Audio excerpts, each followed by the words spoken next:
All right, guys, let's check out the Citizen ny0080-21z or the Godzilla.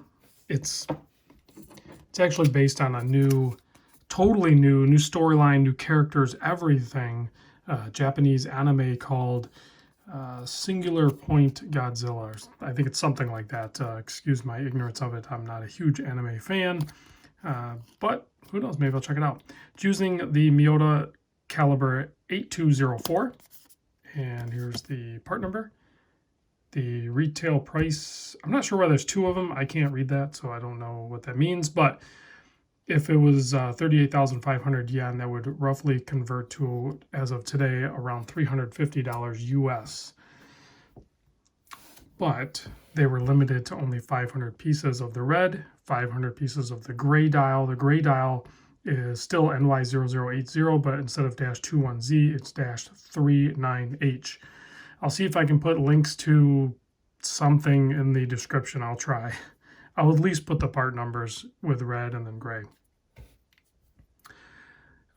But because they're limited to 500 pieces, these are now trending at around the $500 mark on eBay or secondary markets.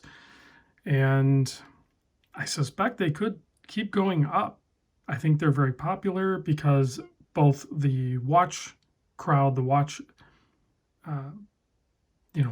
appreciation towards Citizen, you have those people trying to buy them, but you're also going to have the people that are into the Japanese anime trying to buy them as well. So that's way more people looking for these watches than just the regular run-of-the-mill watch.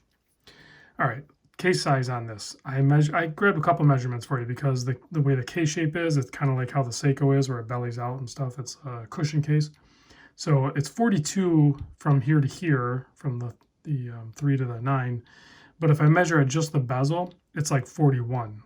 So you can see the bezel sits just inside of the case. So 42, 41, lug to lug is about a 46.5 mil. The thickness, only 12.5. Mineral crystal sits just below the aluminum bezel insert. 20 millimeter lug width here, and you have a 6 millimeter screw down crown. This is ISO certified 200 meter water depth rating on this guy.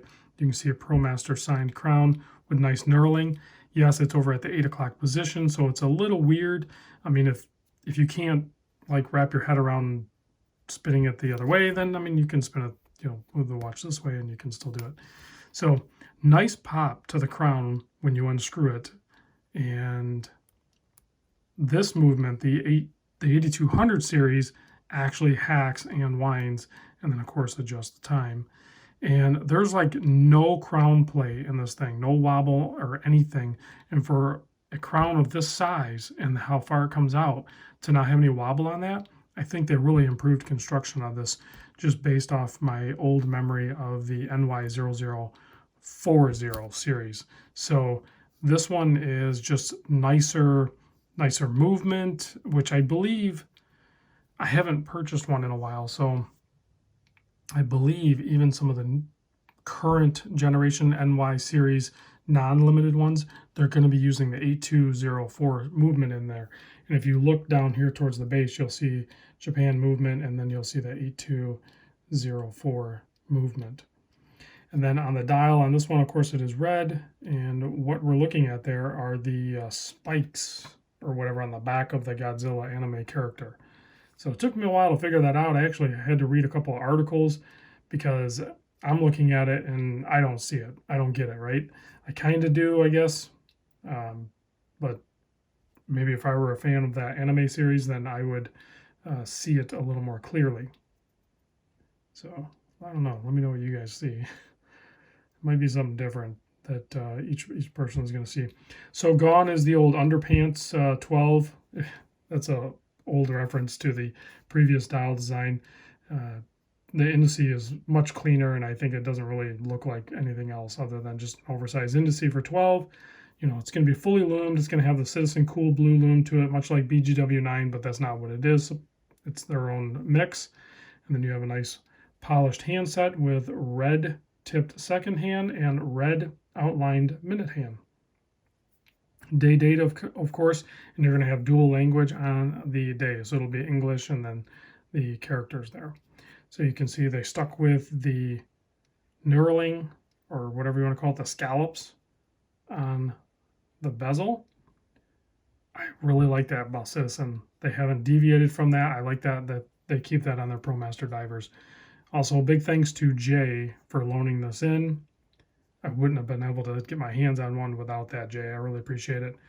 And I will be sending this back to Jay, or maybe delivering it in person on my trip here soon. So hard to say. We'll see how it plays out.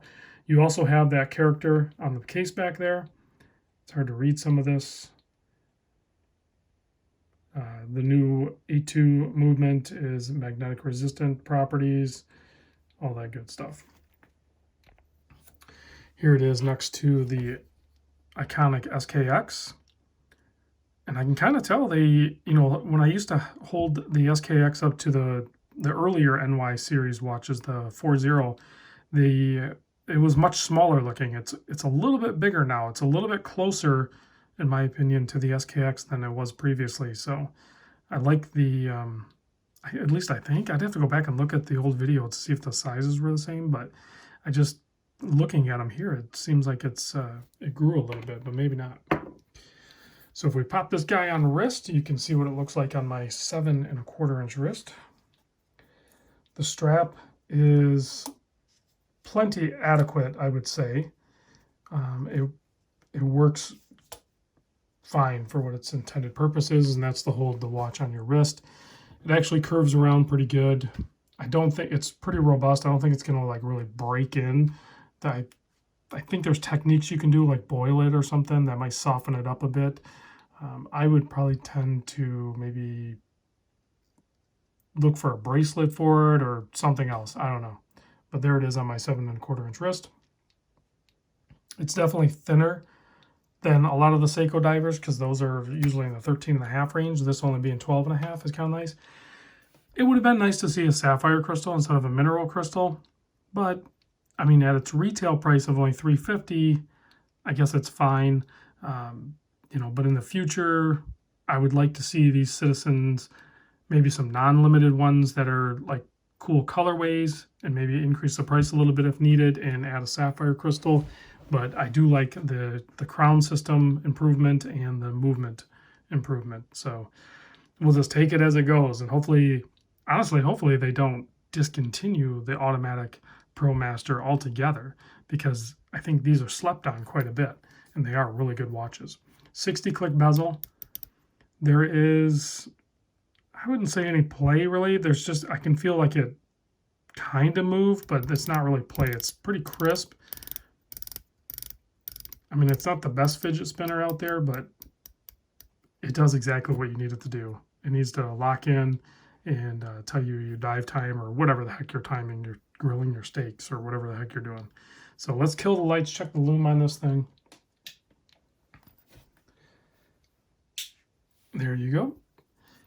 And actually the pip is a green color, whereas the indices and the handset are all like a cool blue colorway. So nicely done, plenty bright enough, and should last quite a long time. All right, guys, thanks for watching, and I'll catch you on the next vid.